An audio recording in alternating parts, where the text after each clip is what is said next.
আসসালামু আলাইকুম। সবার কি অবস্থা, কেমন আছেন সবাই? বহুদিন পর আপনাদের মাঝে চলে এলাম আমি শীতুর মা। আর এই যে দেখতে পাচ্ছেন প্রচুর পরিমাণে বৃষ্টি হচ্ছে। বৃষ্টি বৃষ্টি তো বৃষ্টি, বৃষ্টি দেখতে কার না ভালো লাগে। আর ঘুম থেকে উঠে সকাল সকাল যদি এমন বৃষ্টি চোখের সামনে থাকে, সারা দিনটা কিন্তু এমনিতেই ভালো যায়, তবে কর্মজীবী মানুষের জন্য কিন্তু একদম নয়।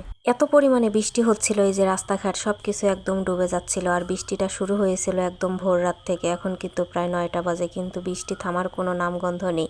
বৃষ্টির দিন কিন্তু সব রকমের খাবার খেতে একদম ভালো লাগে না। তাই এই যেখানে পটল, বেগুন এগুলো ভেজে নিচ্ছি, সাথে যে আলুর চিপস করা হবে, মাছ ভাজি করা হবে। আর এই প্লেটটা সাজানো হয়েছিল শীতুর বাবার জন্য।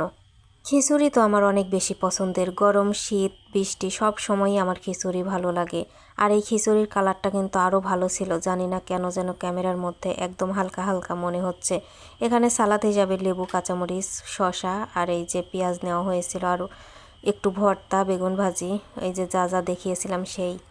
আর এদিকে আমার শীতু বলছিল যে সে নাকি এগুলো খাবে না, তাই তার জন্য এই যে রুটি বানানো হচ্ছিল। ভাবলাম তাহলে কিছু রুটি বানাই, 2-4টা রুটি ফ্রোজেন করে রেখে দিই।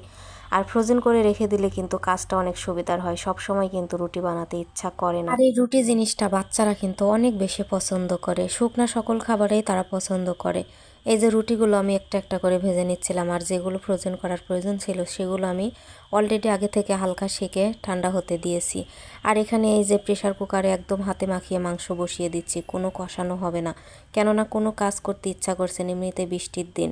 যদিও বসে বসে বৃষ্টি দেখতে ভালো লাগে, কিন্তু কোনো কাজকর্ম করতে একদম ভালো লাগে না। আর এদিকে এই যে ফ্রিজের অবস্থাটা একদম খারাপ ছিল, মাছ, মাংস, অন্যান্য জিনিস সব একসাথে ঘেটে হয়েছিল। আর এখানে এই যে কাঁঠাল, আম, অন্যান্য যা জিনিস ছিল সেটা আলাদা করেছে, আর এখানে মাংসগুলো আলাদা করেছি।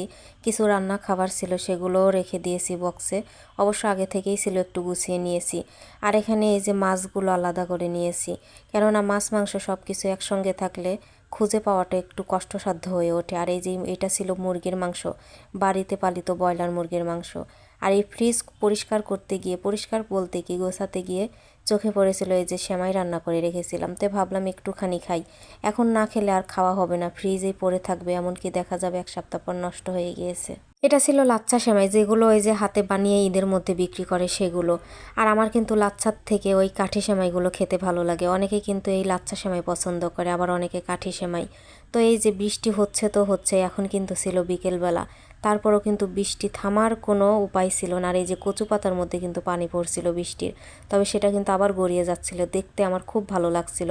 আর এই যে একটা মানুষও বাহিরে ছিল না। আর এমন আবহাওয়ায় কোনো কিছুই ভালো লাগে না, শুধু ভালো লাগে ঘরে বসে টিভি দেখা, ফোন ঘাটা আর কিছু খাওয়া দাওয়া। আর খাওয়া দাওয়া বলতে কি চানাচুর ছিল না, তাই কাঁচামরিচ, পেঁয়াজ, একটুখানি আদা, কাঁচা লবণ আর সরিষার তেল দিয়ে এই যে মুড়ি মাখিয়ে নিয়েছিলাম খাওয়ার জন্য। তো আপনারা কারা কারা বৃষ্টির দিনে মুড়ি মাখা খেতে পছন্দ করেন অবশ্যই বলে যাবেন, এবং ভালোবেসে আমার